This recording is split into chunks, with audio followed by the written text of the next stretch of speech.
Okay, inauguration coming up on Wednesday. Well, weather's played a pivotal part in inauguration over the last several decades and centuries. I, Donald John Trump, do solemnly swear that I will faithfully execute the office of President of the United States and will, to the best of my ability, preserve, protect, and defend the Constitution of the United States. So help me God.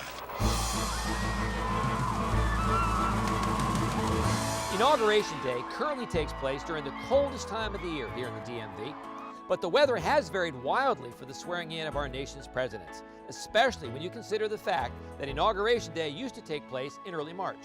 Thomas Jefferson was the first president sworn into office here in Washington, D.C. on March 4, 1801. And President Franklin Roosevelt's second inauguration in 1937 was the first to take place on January 20th.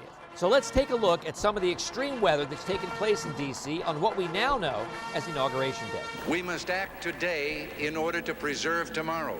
President Ronald Reagan holds the distinction of having both the coldest and the warmest inauguration days since 1937. The temperature for President Reagan's first inauguration in 1981 reached 55 degrees.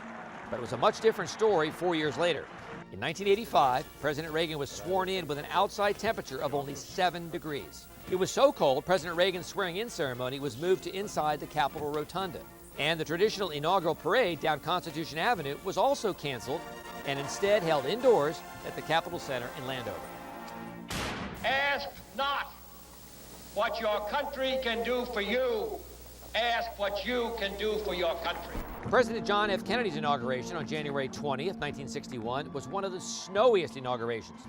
8 inches of snow fell the night before his swearing in, and much like today, the city had difficulty clearing the streets, resulting in the worst D.C. traffic of any inauguration. The snow on that inauguration day was topped only by 9 inches of snow that fell ahead of President William Taft's swearing in when Inauguration Day was still held in March back in 1909.